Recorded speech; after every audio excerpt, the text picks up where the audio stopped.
may need to put it on this side. We're gonna put it on this side. That's how we're doing. And it's 7:03. So y'all know I'm 3 minutes late. And if you don't know, now you know. Hey, hello, hi. I'm Sam with Beautiful Wreath. And it's Friday. And what that means is it is time for crafting and conspiracies. Thanks for stopping by. Y'all, please remember that this segment is for entertainment and educational purposes only. And remember, you too can be a free thinker. So tonight we're going to be talking about Project Bluebeam and AI whilst making this adorbs house floral springs light up centerpiece. That was a lot. That was a lot to say. That was a lot. So I hope y'all are all having a great week. I am. The weeks are flying by and I don't know what to think about that. Time has just gone by real quick, fast, and in a hurry, and life goes on, you know? I'm gonna go ahead and get started. So I wanted to talk about Project Bluebeam and AI, aka artificial intelligence. So let's go ahead and get after it, right? So can you imagine a gigantic space show wherein three-dimensional holographic laser projections will be beamed all over the planet? Yeah, that's hard to imagine. And would you also agree that we're subconsciously and subliminally primed to believe in this really advanced technology out there, like out in space somewhere and in other universes and other worlds and so on and so forth, aka aliens, extraterrestrials, beings we don't know about, so on and so forth. We're primed to believe that those things exist now. Way back when, that was not a thing. We were primed to believe that that was a hoax. Now we're being primed to believe that it is true, right? If that is the case, then we're on the same page if you believe that. And we've made contact with these intergalactic life forms or beings. So what's next, right? We've made contact with them. What happens after that? Well, to know what's next, we have to know how it all started. And this is the starting point. According to the FBI's website, you can go to the FBI's website right now, or you can even Google FBI UFO vaults. Start there and it'll bring you to the FBI's website, and there's this message that pops up that says it's Freedom of Information Act, or the FOIA, where all of the information that the FBI has released to the public for public knowledge is on the website, and they have what's called a vault. And on the right-hand side of the website, you can go in and choose what subject matter you want to go in and look at. And they produce all of the information that they have, I think, to a certain extent. But nonetheless, it's something, right? So according to the FBI's website, Project Blue Book, not Project Bluebeam, which we're talking about tonight, Project Blue Book was the Air Force name for a project that investigated UFO reports between 1947 and 1969. So in 1989, an organization calling itself the New Project Blue Book contacted the FBI.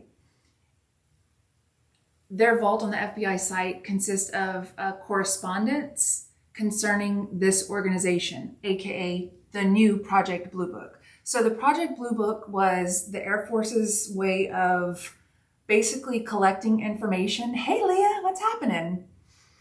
It was the Air Force's way of collecting information on people that saw things, UFOs, things they couldn't explain, and they called into this number and reported it to this organization, which they called Project Blue Book. Okay, same page? Cool.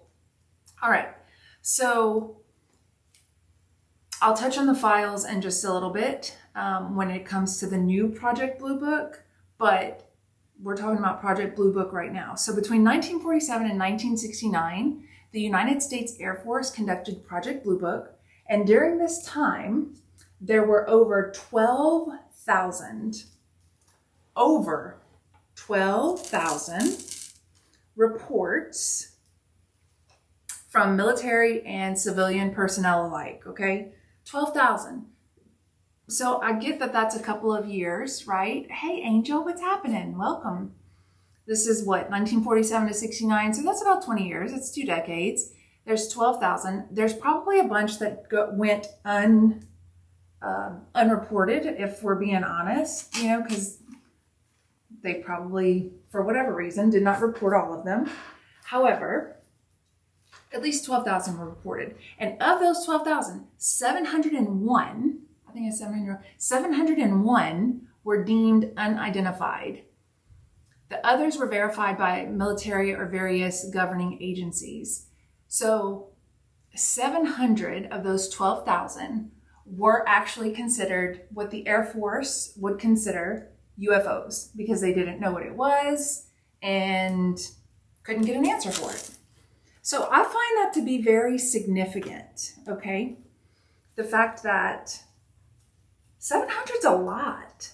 I mean, 12,000 is a lot, but 700 that they were not responsible for, that's a lot. That's a bit much, right? So, with that being said, in December of 1969, the University of Colorado, go Buffaloes, prepared an evaluation report by scientists. And apparently they evaluated the reports of sightings and said that there was no threat to national security. So there was no need to continue examining these reports, etc. So just like that, Project Blue Book was rescinded. I have a problem with this, and let me tell you why I have an issue with this. I take issue with this because clearly there's a need for this organization to do its job, right? To collect information about what's going on out in the ether, and there's enough 12,000 sightings, but then they pass along the evaluating to scientists. What do we know about scientists? Typically, scientists are in a lab and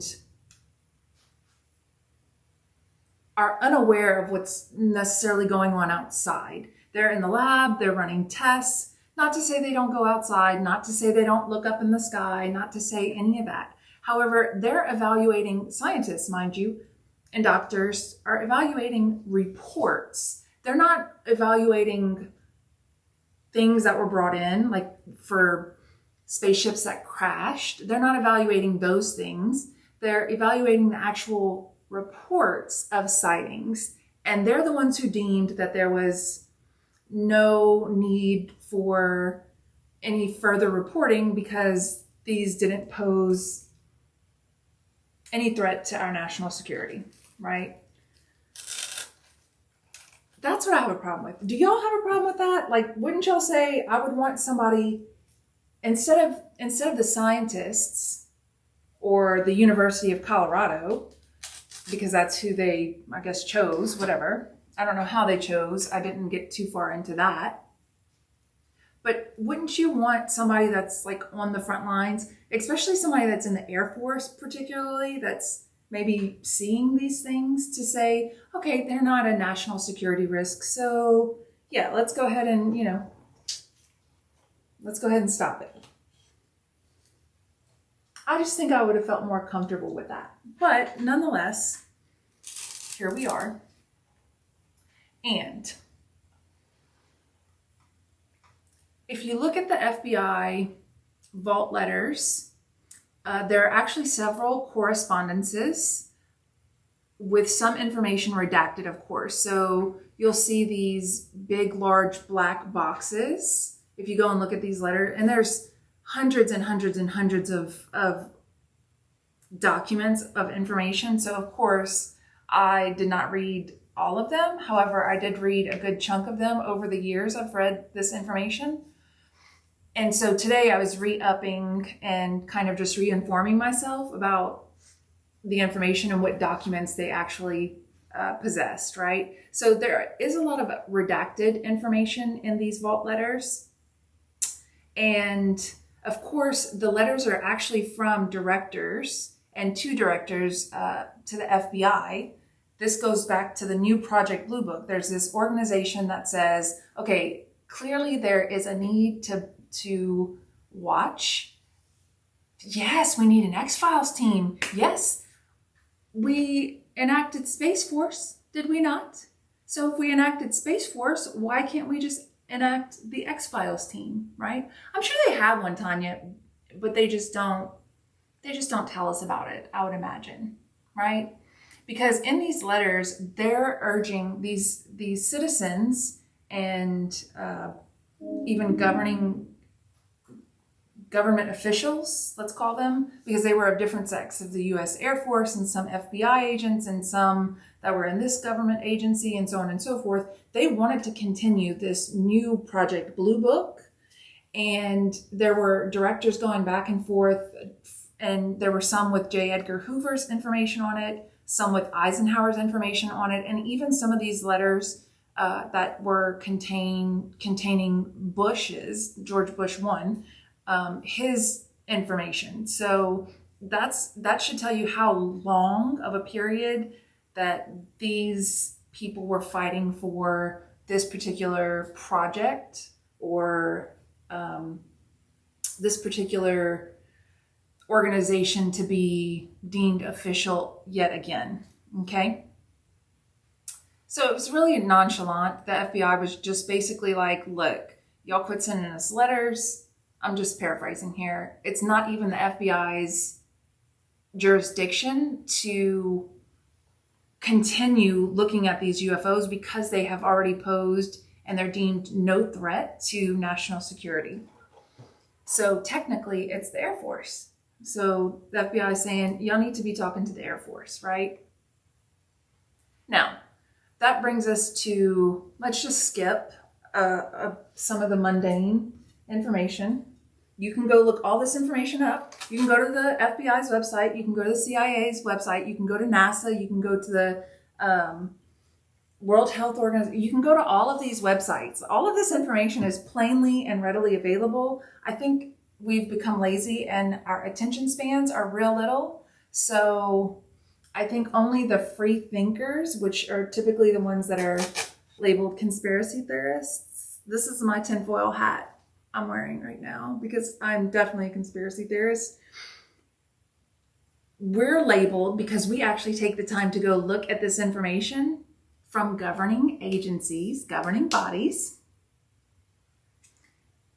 And we're labeled, conspiracy theorists, which I don't mind. I don't care. It is what it is. I've embraced it now. I am me. If you don't like me, then that's fine. However, with that being said, I feel like there's so many people out there that we're just lazy as a society, and not even just our country, but all of the information is there, right? So fast forward to 2023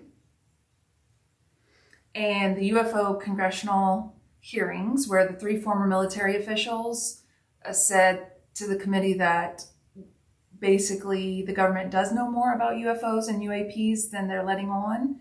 And so that was like a big thing, but I think people are also just so exhausted with COINTELPRO. I'm going to do an episode on that too,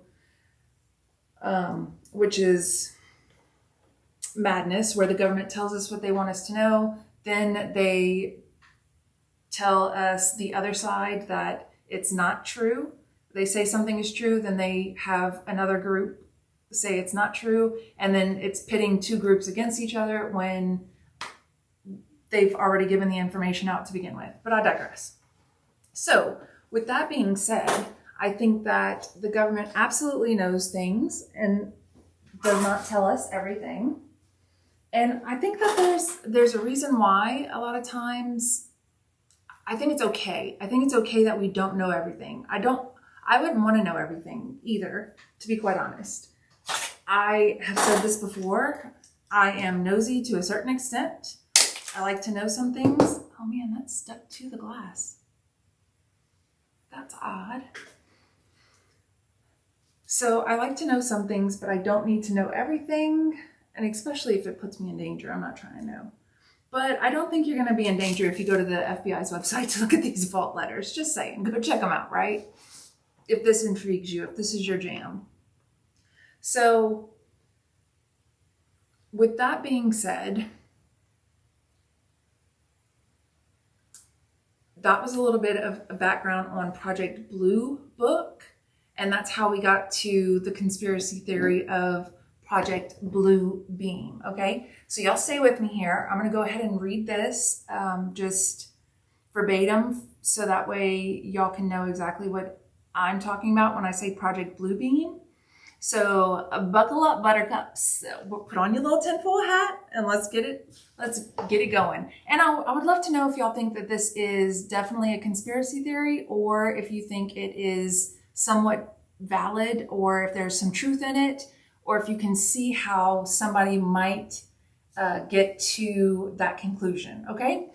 So Project Bluebeam, that's what we're here to talk about tonight. What is it? It's a conspiracy theory which claims that NASA is attempting to implement a new age religion with the Antichrist at its head and start a new world order, which if you recall, and you can go look this information up too, George Bush has said they want to create a new world order. There are Klaus Schwab at the World Economic Forum has mentioned creating a new world order. There are all of these Illuminati type, as what we'll call them, these secret society types, these heads of state that have prefaced their meetings and their speeches with saying we need a new world order. So I don't think that this is so far-fetched. Is it as mysterious and as evil as some people make it out to be?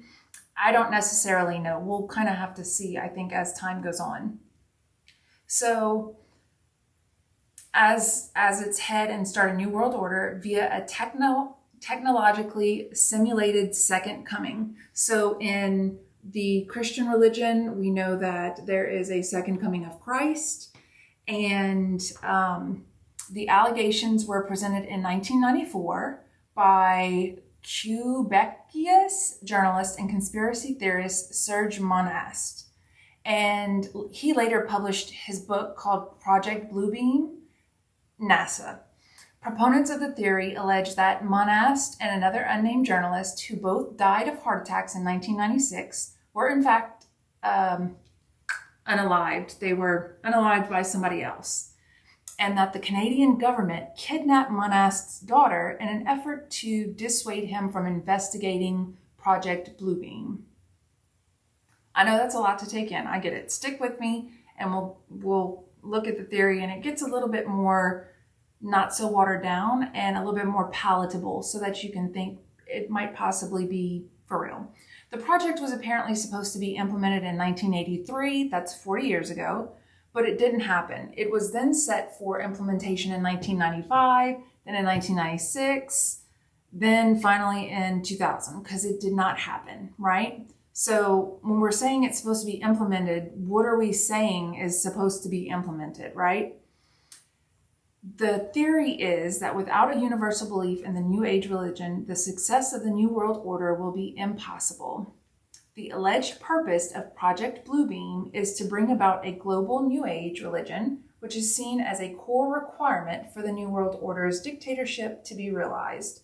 So in order for us to have this New Age come through, we need to have a New World Order that pushes it out. How are they going to push it out? We're going to get to that. That's what Project Bluebeam is. There's nothing new in thinking of religion as a form of control, but the existence of multiple religions, spin-off cults, competing sects, and atheists suggests that controlling the population entirely through a single religion isn't particularly easy. Past attempts have required mechanisms of totalitarianism, such as the Inquisition. Y'all can go do you can do your research on that.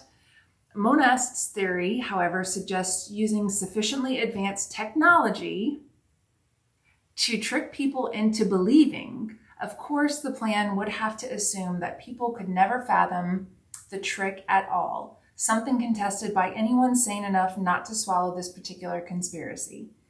The primary claimed perpetrator of Project Bluebeam is NASA, presented as a large and mostly faceless organization that can readily absorb such frankly odd accusations, and aided by the United Nations, another old-time boogeyman of conspiracy theorists. Okay, so basically what this is saying is that NASA and the United Nations can team up together because they have the wherewithal to do so. They have the budget to do so. NASA has been funneling money, taxpayer dollars, for years and years and years and years, and yet we still haven't been back to the moon. So one could reason that they are potentially putting their money towards something else. What are they putting their money towards, right?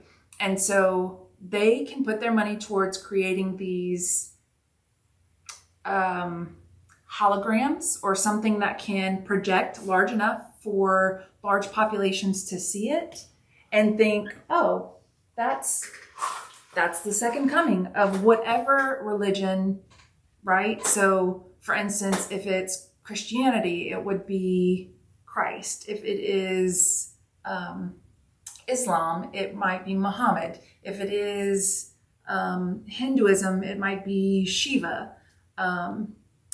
So on and so forth. So basically, it's one organization, a new world order, that is ushering in a one world religion that they're calling Project Bluebeam, and they're basically streaming this hologram of whatever the creator that they believe in, predominantly in that area, is actually coming back and there, right? And so that's how many people think that, the mark of the beast would be would come around, right? Because then that people would have to accept it as true, and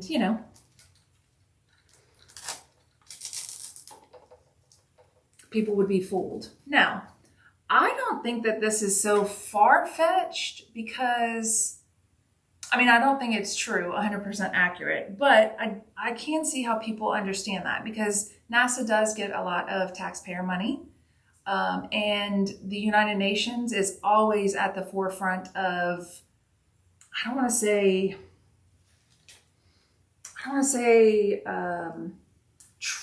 trouble or controversy, but they kind of are at the forefront of controversy.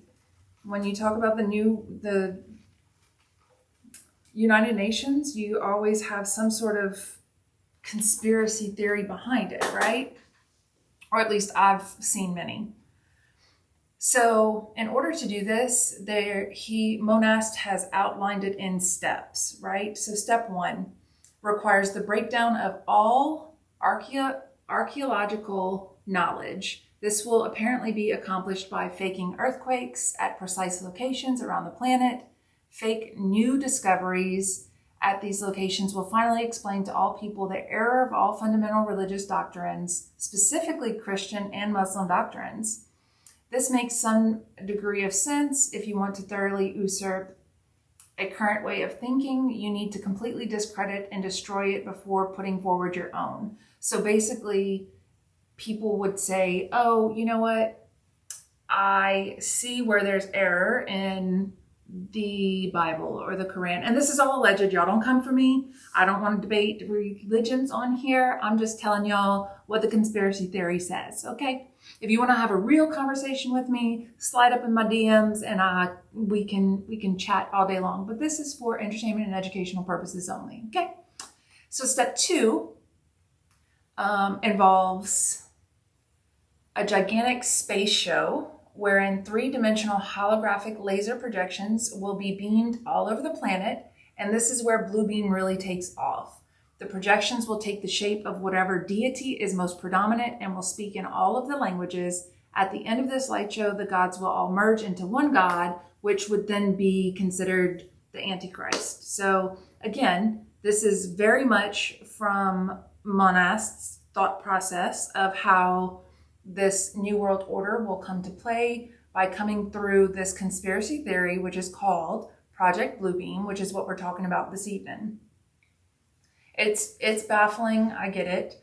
And you can go into, this is from, not Wiki, there was another, it's called Rational Wiki. I had never heard of that until today. Normally I'll look at Wikipedia, but this is called Rational Wiki. So I would imagine, again, I haven't read anything about this. I would imagine it talks more about correcting anything that, you know, people think is true, aka conspiracy theories. So I thought that was neat. So that's where I've pulled this particular information. Step 3 is telepathic electronic two-way communication. It involves making people think that their God is speaking to them through telepathy, projected into the head of each person individually using extreme low frequency radio waves. Now, you say, I don't think that that could actually happen. But let's talk about it for a second, because we've been working, and I say we as a society, not just the United States, but right now specifically, have y'all seen any of the memes or any of the videos or TikToks or anything about those people that are walking around with those $3,500 headsets, those Apple, I don't know what they're called, like Apple Vision Pros or something? So clearly we're moving forward, and this is just, the Apple Vision Pros are like a step above what Google Glass, what was it, Google Glass? That was real popular, or I say real popular, I don't think they ever really got up off the ground. Several years ago, like that was going to be the next best thing, because you were going to be able to basically do work and have a computer at your disposal at all times by wearing these glasses. So now I think these Apple Vision Pros are like the next best thing. So I don't think it's so far-fetched that people would see these holograms. I mean, they're seeing computers and they're like in real time. Go look at it. Go Google Apple Vision Pros and watch the videos of these people like interacting in a setting that is conducive to reality. And it's crazy. It's mind-boggling. So I don't think that this portion, step 3, as Monast has outlined, is so far-fetched, if we're being quite honest. So next up would be step 4. Step 4 has the 3 parts. 1 is making humanity think an alien invasion is about to occur in every major city.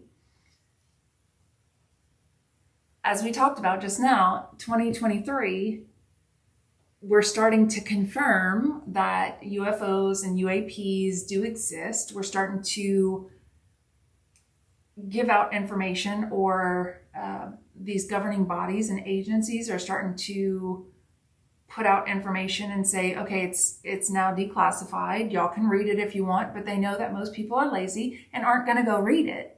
I'll take care of it. I got you. I got you, sis. I'm going to go read it, okay? And so I don't think it's far-fetched for that particular thing to be true, right? Alien invasion, of course that's going to be a thing. Like, let's be real. Let's be honest, okay? Number 2, making the Christians think that the rapture is about to happen. If you are not Christian, then I'll just kind of break it down a little bit. There are multiple sects of Christians that believe that the rapture is when Jesus is coming back and he's snatching his people up. There are some pre, post, and mid-trib rapture groups. They can't necessarily agree on the timeline of it, but nonetheless, that's not important. This is important, that he thinks that making Christians think that the rapture is about to happen, is going to be in that step 4 of this process coming true. Number 3 is a mixture of electronic and supernatural forces, allowing the supernatural forces to travel through fiber optics, coax cables, power, and telephone lines to penetrate all electronic equipment and appliances that will by then all have a special microchip installed. Mind you, this was written years ago. His theory, his conspiracy theory, and it kept getting pushed back because he thought it was going to happen by 94, then 96, then by 2000, and even prior to that. The things that we have access to now, he didn't have access to then. Like, they weren't even on the chopping block at that point. Like, these Google glasses and these VRs and things like that, those weren't around when he was having these, premonitions or whatever. So he was like foreseeing this well before his time. So all of those things are happening now. Like, we have access to a lot of information that he didn't even have access to back then, right? So I just think it's just so fascinating. Whether it's true or not, look, we're here for fun again, but I do think it's fascinating that people back then didn't have information, but yet could come up with these types of theories. And then now some things that are coming true kind of make you think, oh, maybe they weren't so crazy after all.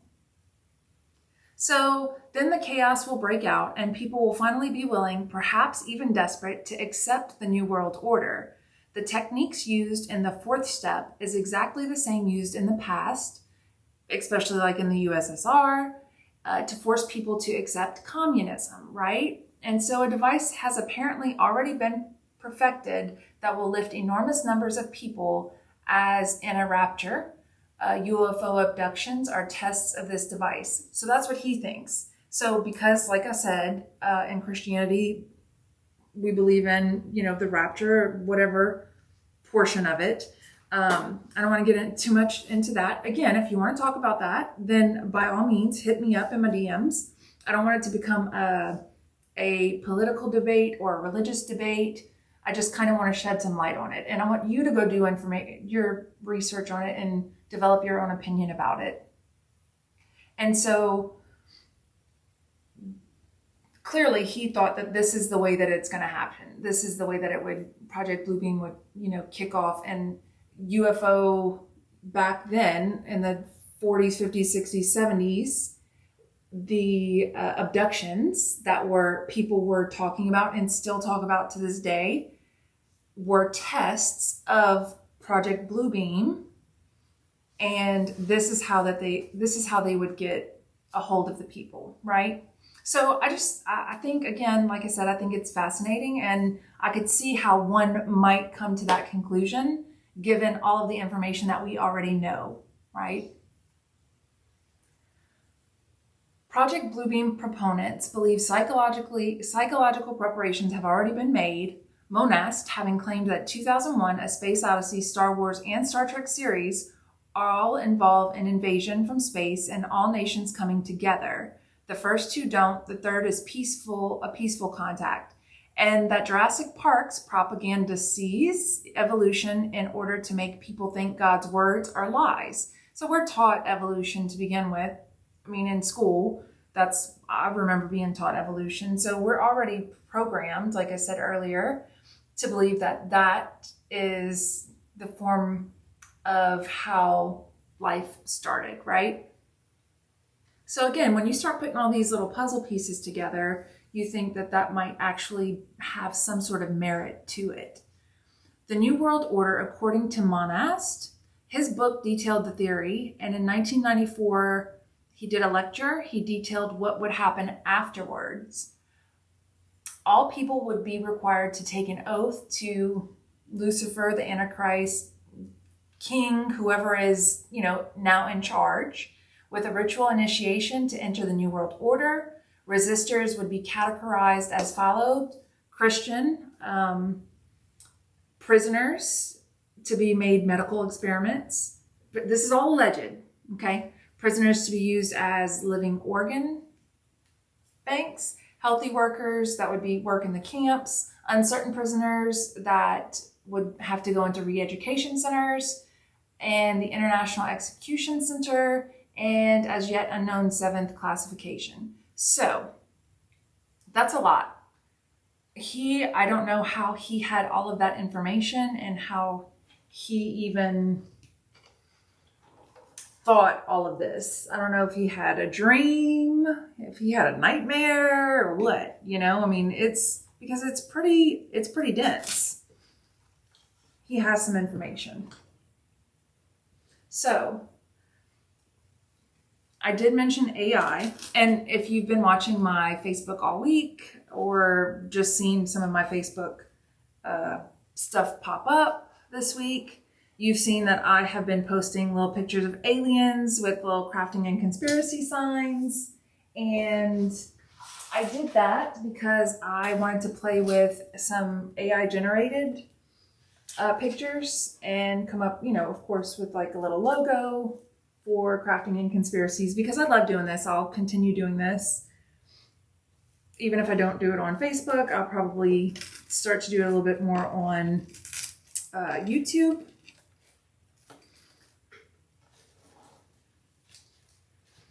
But I've been playing with the AI generator, and the one I've been using is, did I write it down? It is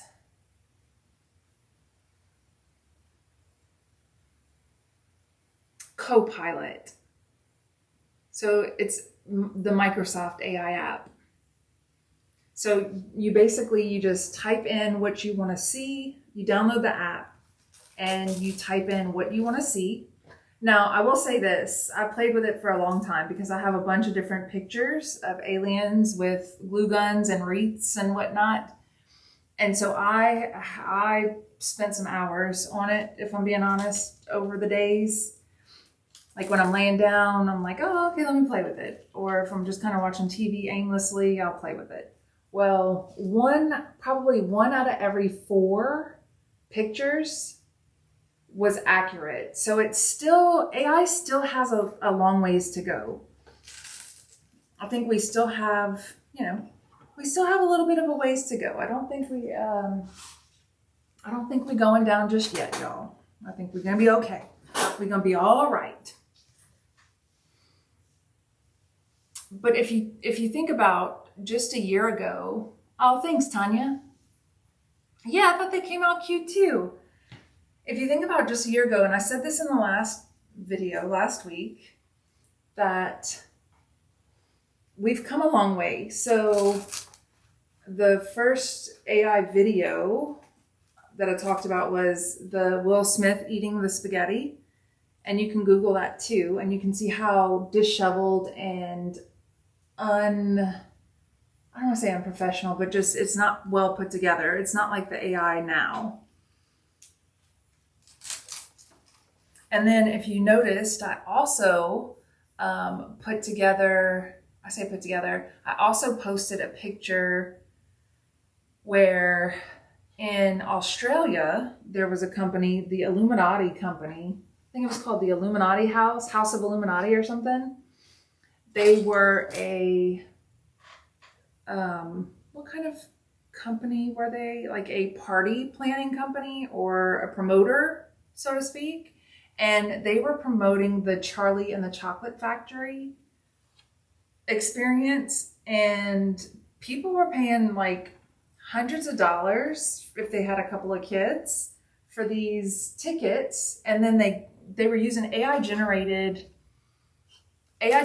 pictures to come up with how this experience actually looked. But then people got to the actual experience and it was like, dun, dun, dun, wah, wah, wah. It was not good at all. And so mothers got mad and they even called the police. Like they were not having it. But I think that I said all that to say, I think we're there where people are going to try to pass AI off as something that it's not. And it was so bad. It was so bad. And if you go and look at the videos of these people, y'all, these moms were not having it. They were going ham. At one point, the workers at the event, they were like, okay, y'all gotta leave. Y'all have to leave. And these moms were like, dude, we called the cops. We ain't leaving. We ain't going nowhere. We want our money back. And so I think they had to refund over like 1,000. I think they had to refund over like 1,000 people. And so if you do the math at like 1,000 people or whatever at, I forgot what it was. Let's just say it was $39 per ticket. That's a lot of money that they had to refund because they used an AI generated picture to promote a party, to promote an event.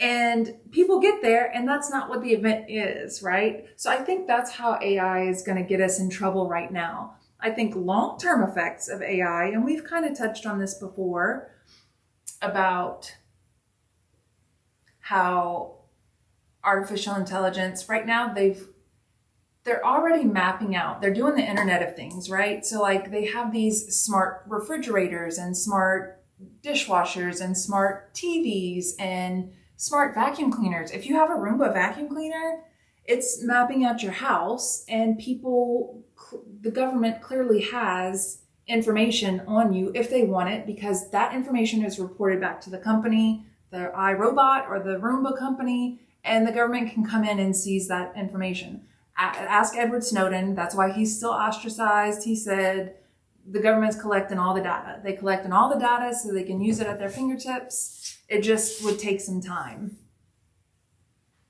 LaVon, you were cooking dog food and Girl Scout cookie deliveries. Girl, what kind of dog food were you cooking?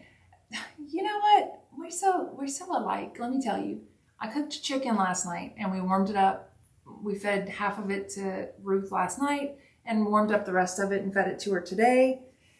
And I told Dante I like supplementing her food because I don't like feeding her dog food all the time. I just don't think it's completely healthy for them, no matter what kind of dog food you use. And if you do with your dogs, hey, y'all go right on ahead. More power to you. I just want to give my little pup a little something extra, right? So we cooked the chicken, and boy, she went ham on that chicken. And she ate her food too, her dog food too. But what do you cook? She also likes carrots, and she likes, now she does like some processed foods. I'm gonna be honest. Look, you want me to call myself out? Homegirl, I like to give her some Nilla wafers. She likes those, and she likes the Nutter Butters. So again, that's a processed food that she probably shouldn't be eating. I probably shouldn't be eating it. But she likes those things. She likes, she'll eat raw vegetables too. She likes those. But she likes anything we're eating, no matter what it is. If we're putting it towards our mouth, she's wanting it, honey.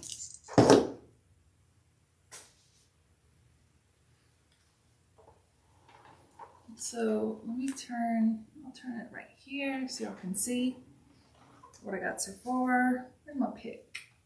Oh, it's right next to me. That's so silly.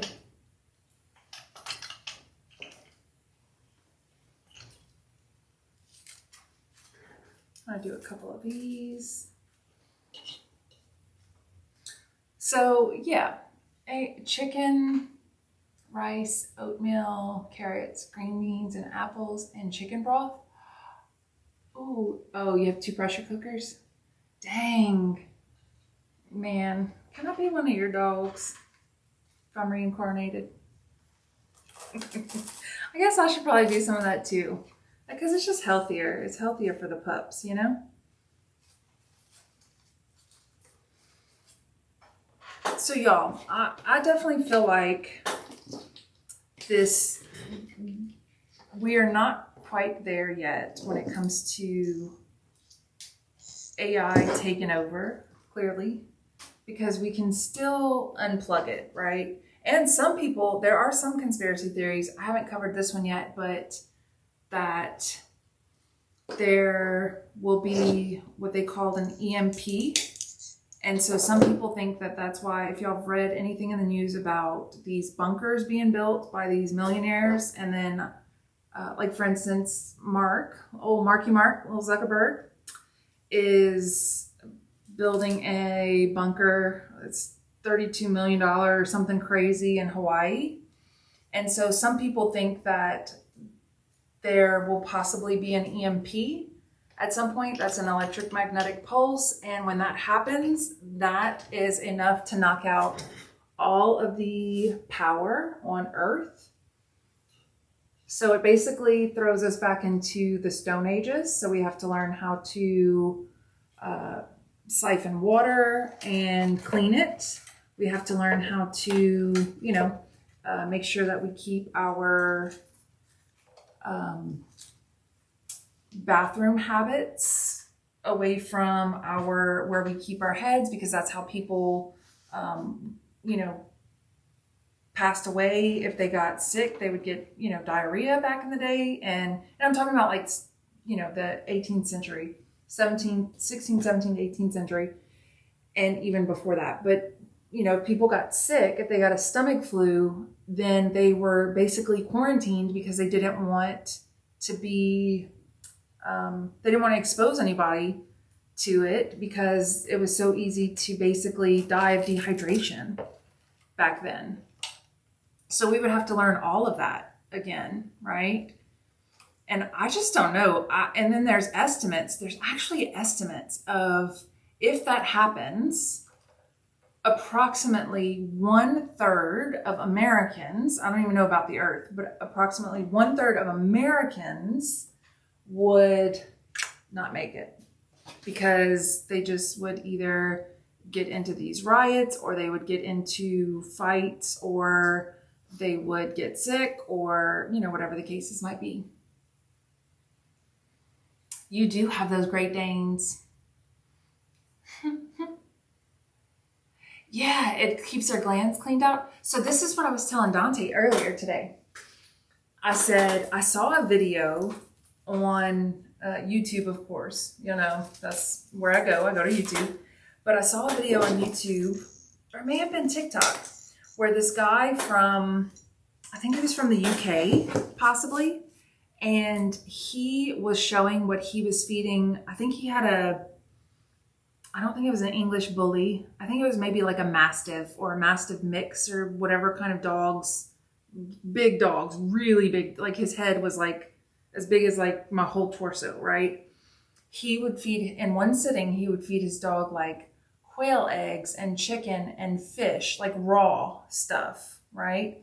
And this dog would gobble it up. But the pictures of that dog compared to pictures of dogs here in like the US of the same breed, it was astonishing, because we were talking about this earlier, like feeding the dogs like processed food can't be good for them, right? But if you're feeding your dog, just like if you're a human and you're feeding yourself an all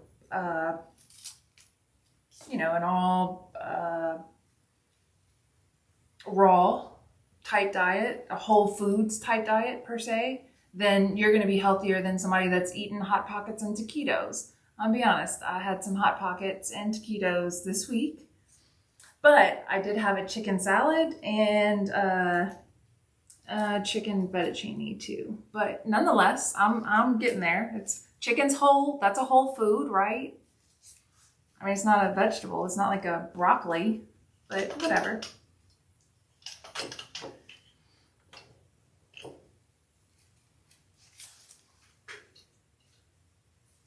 Levon, did you ever pick your shirt that you needed? What shirt did you go with? What top did you go with? And curious minds want to know. And Tanya, did you ever get your house issue fixed? And does anybody else have anything they want to talk about while we're here? Let's talk. It's Talk It Out Friday.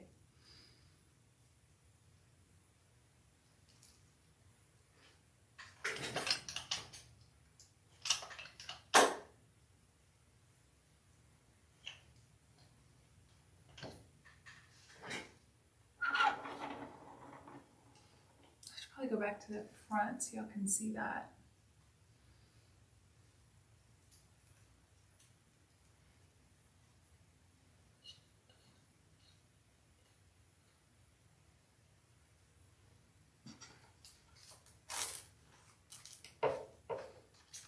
I'm just adding in my greens right now.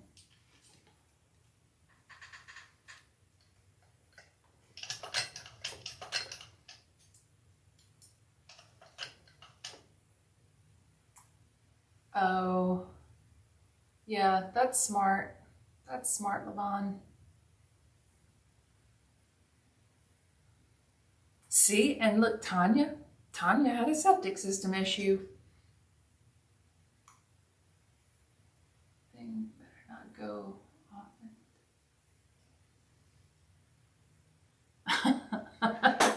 See?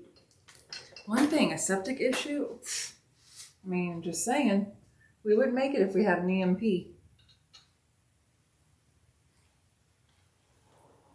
Well, that's good.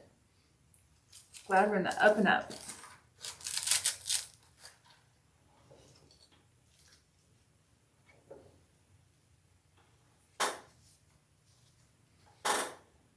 I need to, oh, see, okay. Whenever I put my chair down, but now I'm all the way down here. And I don't like it. And I could stand, but I'm not trying to stand. If I'm being honest, I'm not trying to stand right now. I am going to start documenting on Monday. I know this is a crafting page, but it's my page and I can do what I want. What's up, Heather Williams? What's up? So I'm going to start documenting my weight loss journey because your girl is the heaviest she ever been over here. And it's not about the looks and, you know, the being heavy or whatever. It's about the fact that, like, I'm uncomfortable. Like, I literally can't fit in any of my clothes. So I've just been kind of feeling like blah lately, you know? And it's time for a change. Like, 2024 is about making some changes. New year, new you. It's still time. There's still time. So I think I'm going to start documenting that come Monday. You know, just because maybe it might help somebody else, or somebody else might help me while I'm going through that, you know? I'm all about it. I'm just saying, I'm all about it. All about it. This is cute. This is coming out super cute. All right, let's put some more greens in there. And then we'll get to our florals. Oh, now I'm like, now it's still going. I thought if I lowered the chair, it would stop creaking. You started a month ago, you needed to do something and you feel better, but have more to do. Love to be a support. Oh, thanks. Oh, thanks, Heather. Yeah. Girl, you look great. And I bet you probably feel great too. You too, Tanya? Okay, yes, it's shaping out to be a party. Okay, I like it. It's not that I've always been, look, I'm gonna be honest. I have always been a loner. I'm not even joking. I love people. I genuinely love people, but I've never been the type of person to go shopping with friends. I don't care to do that because I like to get in, get out. I know what I'm doing. Like, I'm very focused on certain things. I see squirrels a lot when it comes to crafting because there's so many pretty things, but like if I have a task at hand, I don't need any help, right? But that gets you in trouble because, like, I could go to the movies by myself. I can go eat dinner by myself. I don't need friends. I'm in it to win it. I'm by myself. However, whenever it comes to something like this, I feel like the more support you have, that it becomes a if you have a support system, I feel most people actually do something, like actually go through with, I don't want to say their weight loss journey, but like their health journey, because they are accountable to somebody, right? And I think that's one of the reasons why, if we're being honest, if we're talking about self-help, one of the reasons why I am a loner is because I don't want to have to be accountable to anybody. I want to be accountable to myself. And that's it. That might be part of the reason why I'm, the way I am. And I'm okay with that. However, I would like to have a little support system when it comes to, losing a little weight. You're comfortable being alone too? Yeah. All of the processed foods, they don't care about us. I know. Look. Okay, this is, okay. Story time. Okay, when I went to my doctor and we were talking about, because there's the weight loss drug, right? There's the medicine. And so because I was not considered diabetic, my A1C numbers were fine, even though like my family is riddled with diabetics. The doctor said, I'll write you a prescription because you are overweight and you do need to lose weight. So, but your A1C, your numbers are great. Like, I don't know how you're heavy and unhealthy, so to speak. And he wasn't mean. It was fine. Whatever. It's my doctor. I've been going to him for a long time. And so he said, I'll write you a prescription, but your insurance isn't going to pay for it. So you want to take it to help you, kickstart your weight loss or whatever. You can, but you just have to pay for it out of pocket. I'm like, okay, cool, whatever. So I get it, or I process it. I get it processed to be filled, and they text me to tell me it's ready. And it was $1,300, y'all.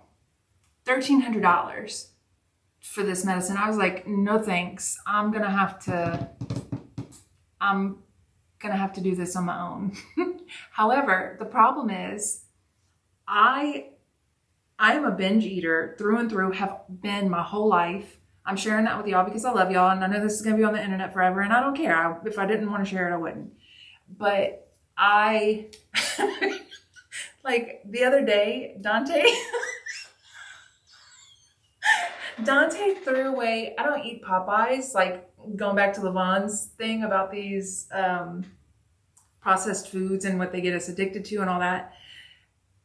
I don't like Popeyes. However, I do like their mashed potatoes and I do like their biscuits. And Dante likes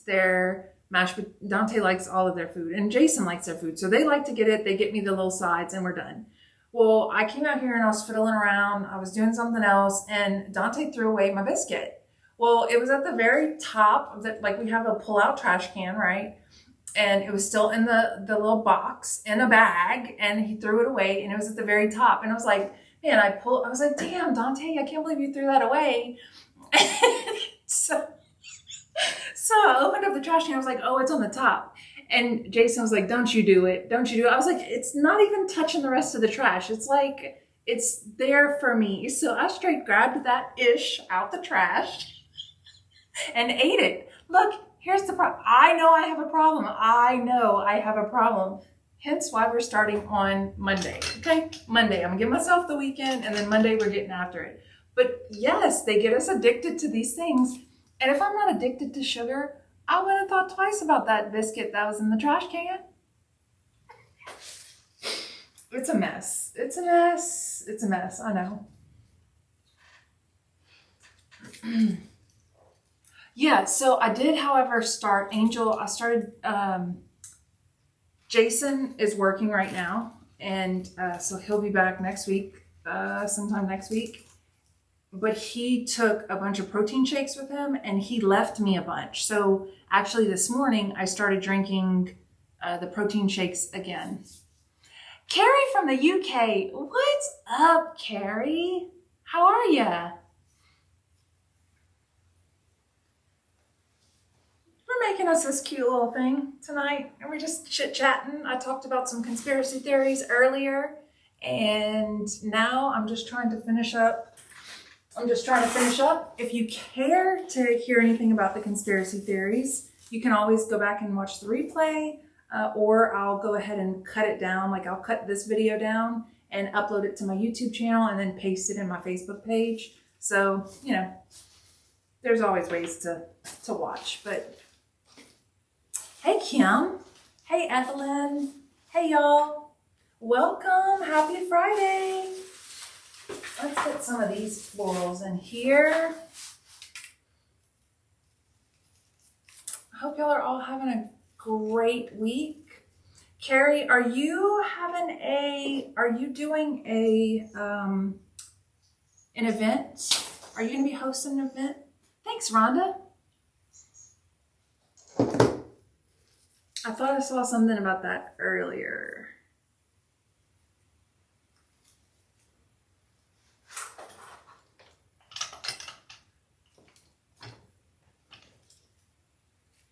Oh, thank you. We're doing this. I did multiple like this, except they were churches. This is a house. You were in a size 16 and now you're down. Yeah, Angel, I can't imagine you being in a size 16. Now you're down to a 7'9". You go, girl. Yeah, it's not so much about the size for me, other than the fact that I want to be able to lift myself up out of my couch, off of my couch. And, you know, I want to be able to not feel bad every time I get up to do something, you know? Even if I've been walking all day long and I take a break, I go to sit down and get back up, then I feel it, you know? And I'm like, man, that's not right. That's not. Yes, the very first UK Wreath Retreat. Yay for you. You go, girl. I'm so proud of you. And I say proud of you. I'm proud and happy for you. Like that's going to be amazing. Do you still have seats available? Do y'all still have, I've only been to London once, and that was back in 2010, maybe 2010. And then I went to Paris, same year, same trip. I don't typically like to do things twice. We were talking about this with my family the other day. I like to do vacations like one and done. And the rest of my family's like, no, if you like it, you should go, you know, you should do it again. And I'm like, no, there's so much to see on earth, you know, like no matter where you're going. But, you know, we'll see. I'll put this one up front. I made multiple of these for winter.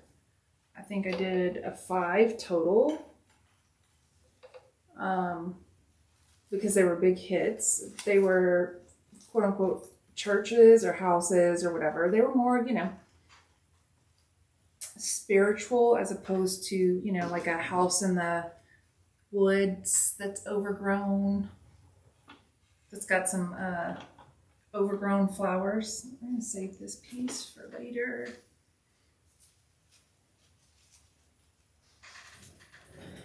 I may have to actually get up. Let's do this. Let's image control. There we go.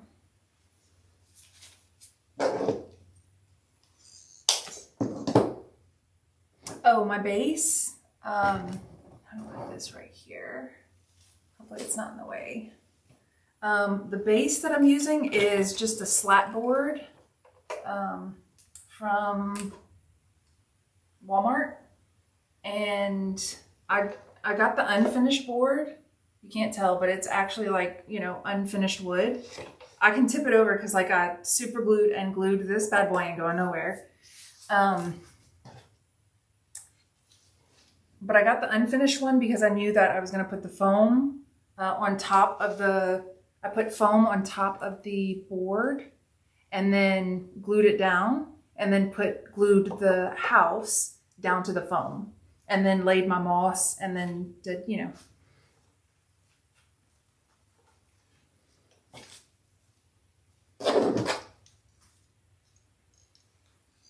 You have some tickets left and it's in Liverpool, a 2-hour train. I've never been to Liverpool. Hey, look. Hey. Just saying. That would be a new journey for me.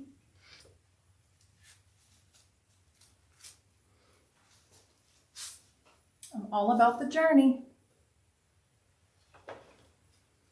Okay, so when I thought about this, I wanted it to be super colorful.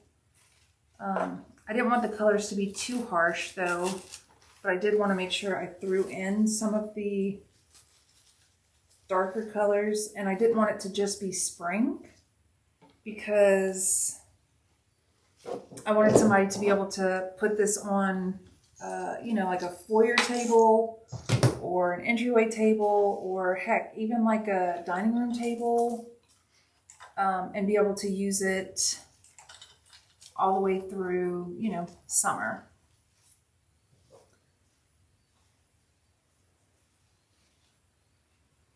That was my thought process on that.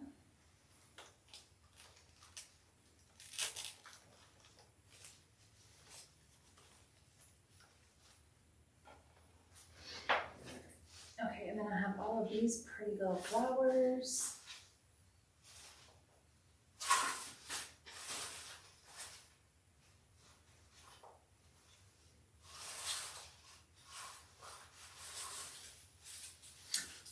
Come over, yeah, come over to the pond, or come over the pond, yeah. Just saying. Okay, and then I got all these pretty pinks, burgundies. I can do London crafting and conspiracies. Tanya, see, I love the way you think. Yeah, so, I took, that is a, one of those grapevine garlands. And I just cut a piece of the grapevine garland, and then wrapped a piece of wired moss around the grapevine garland.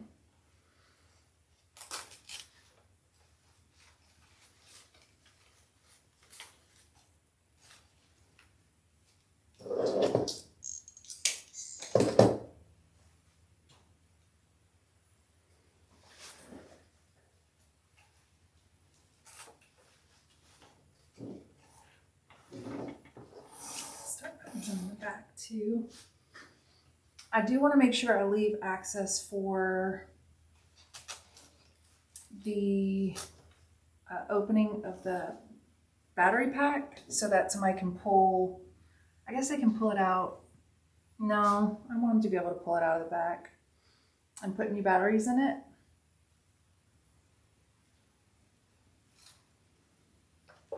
So I'm trying to be very selective of what I put back here that can fold down, you know. What's up, Mandy? Girl, Mandy, you done missed it. I was talking about the crafting and conspiracies.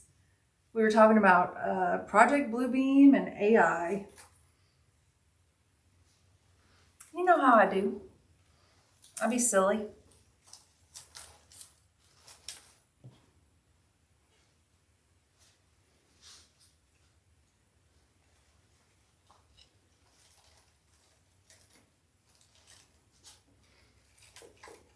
Tanya, we should go to, let's go to Liverpool and do a wreath retreat.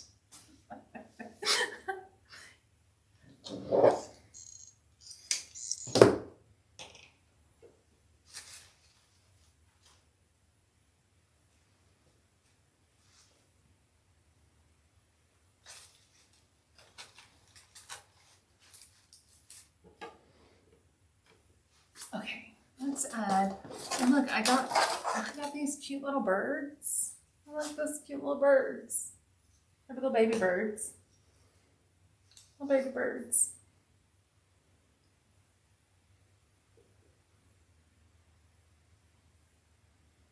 Oh, Mandy, you're so good. I know how you are. I know how you be. You're so good, girl. Okay. I think I want to put, so I got more pink on that side. So we want to put our butterfly. Sorry, y'all, I'm trying to think. I feel like you're dying to go across the pond too, Mandy? Man, we should go.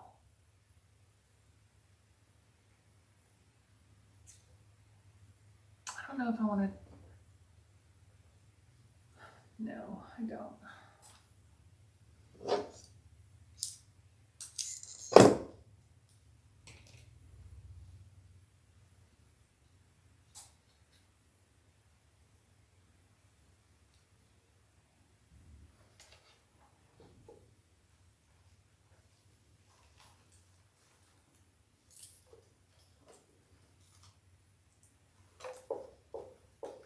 That's cute with the little butterfly. The little butterfly. We're going to take our red butterfly. We're going to take our butterfly. Oh, there we go. Can I imagine Cajuns at the retreat? Yeah, no kidding. Yeah, that's right, Mandy. You said in your interview that you wanted to go to, what was it? You wanted to go to Ireland? Was it Ireland that you had said? If I remember right. God, my memory's bad.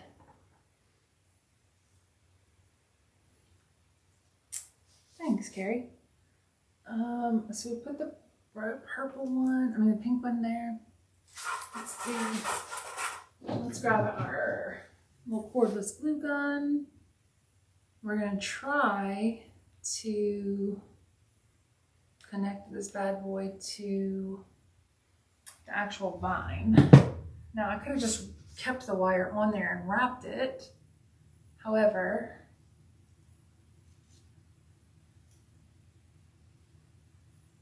Scotland, sorry. Ireland and England, okay. I knew I was close. I was close. I was close. All right, so I like that, Now, I thought I ordered the birds that had not clips, but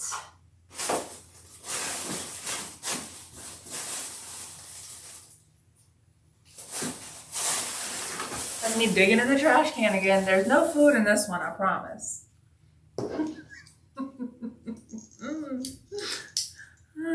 So stupid. We're gonna use one of these sticks for our bird, our little birdie wordy.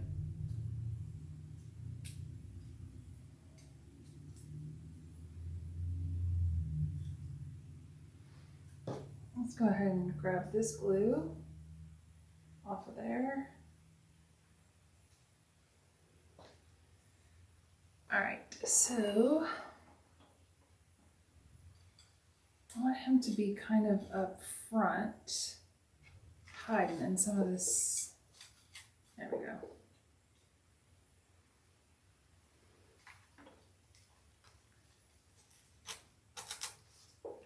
There we go. He's kind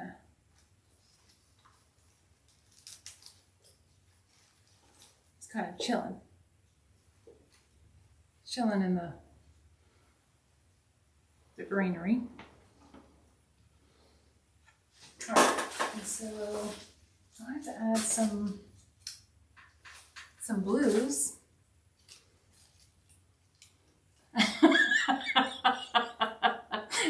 Jason, I see Jason, my husband's here. I saw him just pop on. Jason, is it true? Did I not grab? a Popeye's biscuit out of the trash can the other day, but it was still in the packaging. It wasn't just like thrown away. Can you confirm or deny it?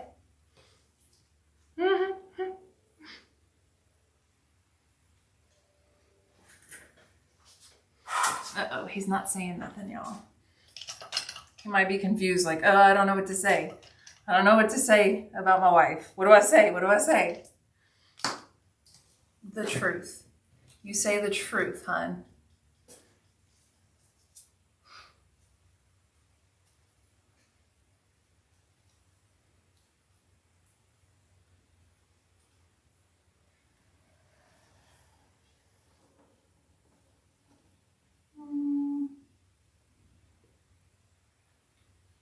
You you plead the fifth, babe. Look, right now is not the time to plead the fifth, hun. But that's a good answer. You're good. That's good. I love you for it anyway.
That's a great answer, Angel. He does really good with that, if I'm being honest. Probably better than me. Because he's usually very,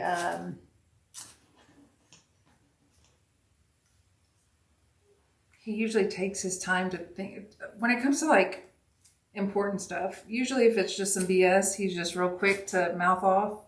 But whenever it counts, he's very methodical with his answers and likes to think about it. So that way he conveys, you know, the information he needs to convey without pissing me off. And I say that in a very loving way. Do we feel like our bird needs to be up here? I kind of feel like our bird needs to be up there. Or maybe down here. Well, let's do down here. We'll put her down there. Because if I put her way up there, it just kind of makes it look, I don't know, kind of silly to me. Almost like it's unnatural. Especially because the birds aren't to scale, you know? And neither are the butterflies, so I don't want them to be too...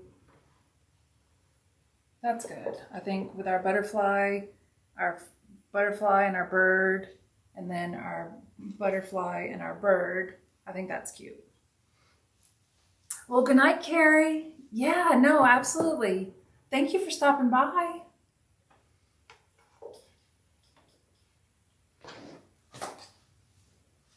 I sure appreciate you. And look, here's the deal. If anybody ever feels like y'all definitely don't have to, look, you can come and go, pop out, pop back in, leave me a heart, roll out, whatever, you know? I'm just very appreciative that you guys take the time to actually jump on. I'm very, very appreciative of that.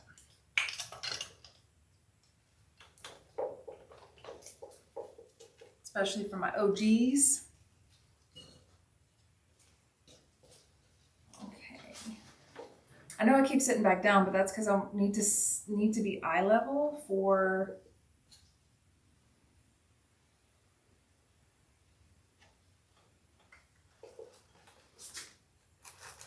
being able to see.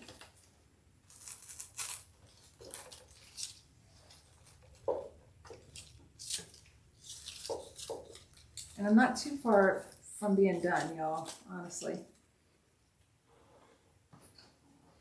I do want to take, let's take us a flower out of here.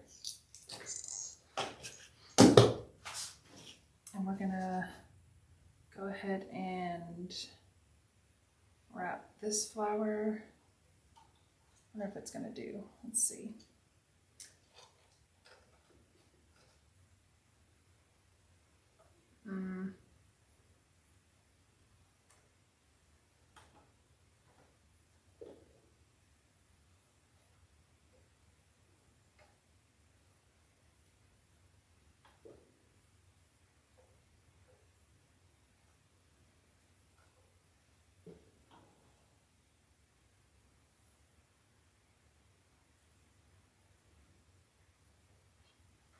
It needs to be slid down a little bit more.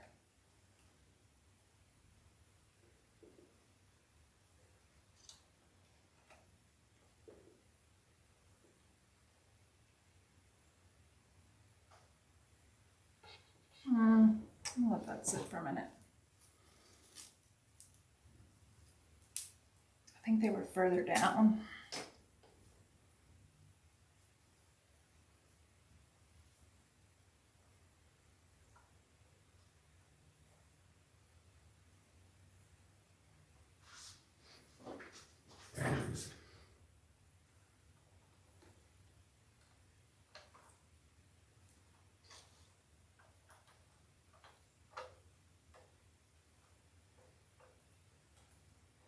That's what I want to do.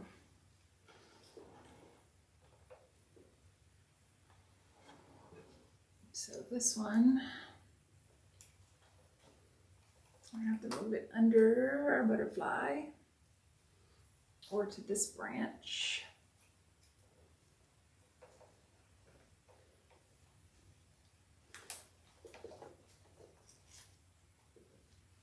There we go. And slide it down.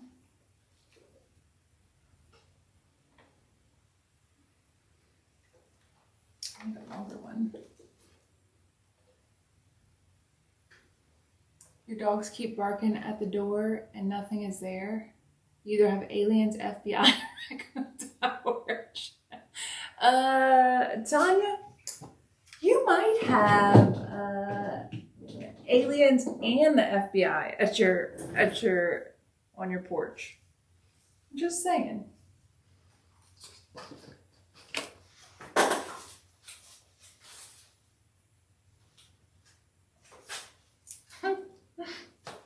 Sorry, bud. I feel partially responsible. Although y'all are all going to be in trouble whenever I can screen capture.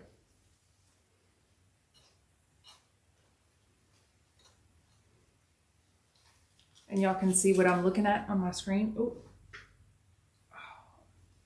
Haha.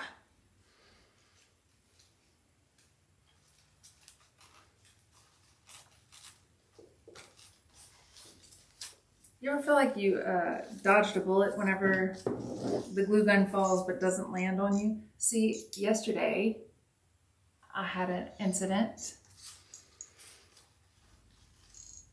and the glue landed on me. However, today I outsmarted it.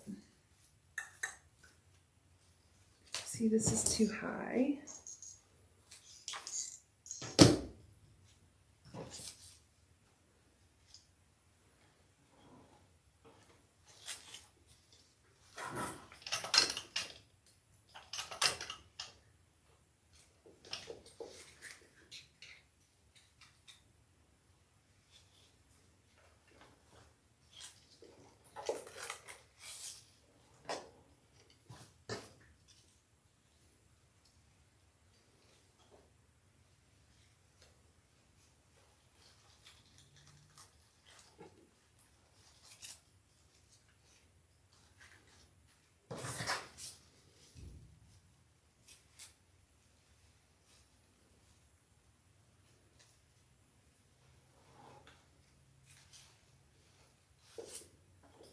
Let's do some color in here.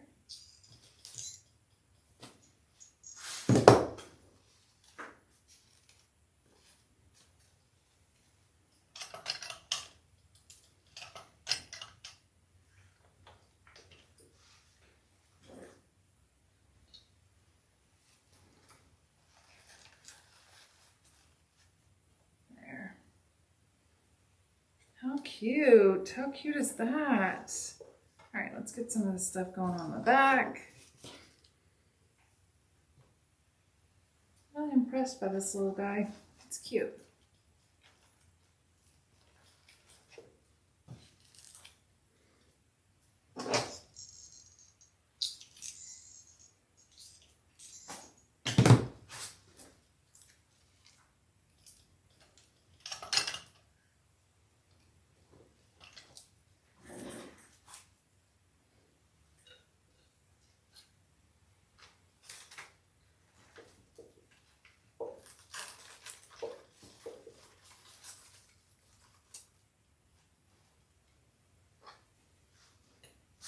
And I definitely want to make sure that the back is finished on this one, because in case it does go as a centerpiece, then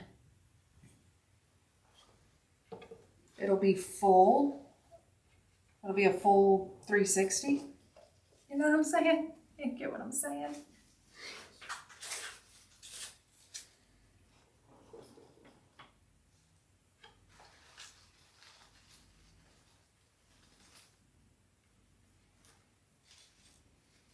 I feel like I need some red right here.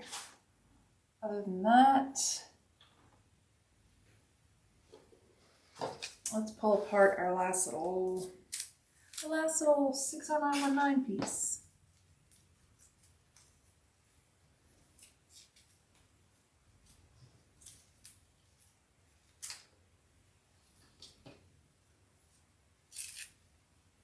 All right, we're going to cut it down a little bit because, you know,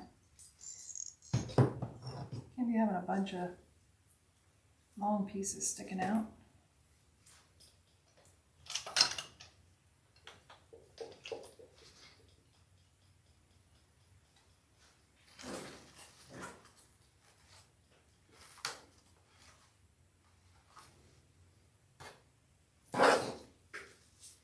Okay, I think, y'all, I think I'm gonna call it, I have this much left, right? So I have this much left, and I'll probably just kind of step back and look at it like I typically do. Like in here, I think I want to have some florals, maybe a short piece.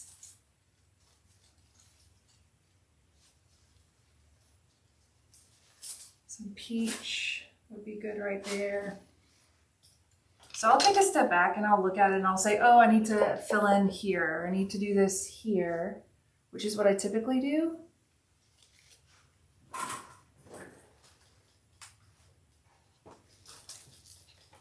Especially when I'm just kind of freestyling.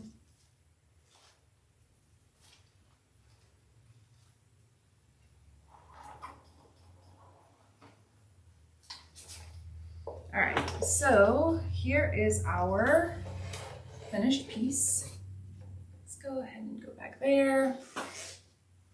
This is what it looks like. Oh, thanks, y'all. Let's see if I can zoom in a little bit so you can kind of get a close-up of it.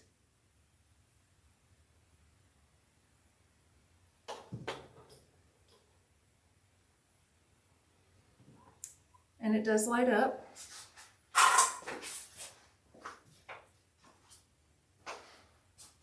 Oh, you might not be able to see it because of these lights right here.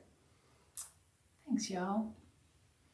I thought it's cute. I thought it would be pretty for spring, for Easter. I didn't add any eggs or bunnies or anything like that, but it definitely can be used for spring and Easter and all the way through summer.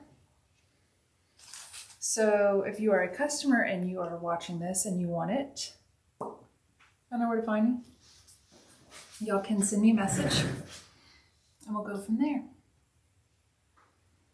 So other than that, I appreciate y'all joining me tonight for Crafting and Conspiracies. We talked about Project Bluebeam and a little bit about artificial intelligence, and we'll talk more about that later. So, y'all know how we do. That's what we do.